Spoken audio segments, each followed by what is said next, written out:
Hello बच्चों, चलिए प्रश्न को देखते हैं। योगफल की सीमा के रूप में निम्नलिखित समाकलों के मान ज्ञात कीजिए। समाकलन 0 से 2 ई की घात x dx। तो यहाँ हमारे पास क्या है, ई की घात x dx जो है, ई की घात x का हमें समाकलन करना है 0 से 2 तक योग की सीमा के का उपयोग करके। तो यहाँ पे हम सबसे पहले मुख्य अवधारणा देख लेते हैं। देखिए, मुख्य अवधारणा यहाँ क्या होगी। मुख्य अवधारणा के अनुसार जब भी हमारे पास समाकलन a से b F x D x होता है, तो योग की सीमा से जब हमें करना होता है, तो हमारे पास सूत्र जो होता है वह क्या होता है।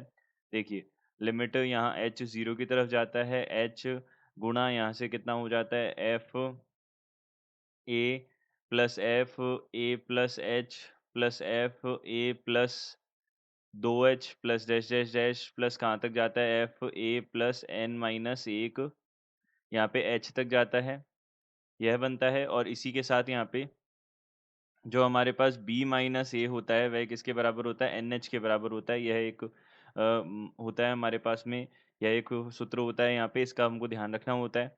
अब देखिए, यहाँ से हमारे पास में क्या है, सबसे पहले समाकलन 0 से 2 यहाँ e की घात x और dx है, यह है। अब देखिए, यहाँ जब हम इसको हल करते हैं तो हमारे पास क्या बनेगा। देखिए, यहाँ पे इसका सूत्र सारी पहले तो हम सारी वैल्यूज़ देख लेते हैं, सारे मान देख लेते हैं। तो a का मान तो 0 हो गया, b का मान कितना हो गया, 2 हो गया।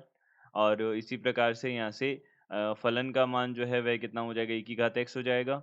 और यहाँ से हम देखें तो b माइनस a यानी कि 2 माइनस 0 बराबर कितना होगा, एन एच के बराबर होगा। तो यहाँ से हम बोल सकते हैं 2 बराबर एन एच हो जाएगा। यह हमको पता चला यहाँ से।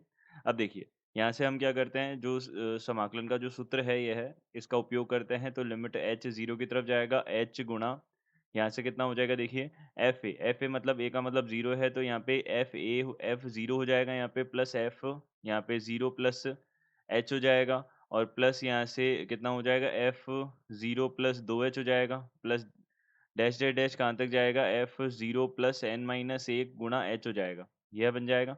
इसको हल किया हमने, तो देखिए, यहाँ से लिमिट h 0 की तरफ जा रहा है, लिमिट h 0 की तरफ जा रहा है, h गुणा यहाँ से कितना हो जाएगा, देखिए एफ 0 यानी कि फलन तो हमारे पास e की घात x है, तो e की घात 0 बन जाएगा। यहाँ पे e की घात 0 प्लस h हो जाएगा, यहाँ पे e की घात 0 प्लस 2h हो जाएगा, plus dash dash dash plus e की घात 0 प्लस n माइनस एक गुणा h हो जाएगा।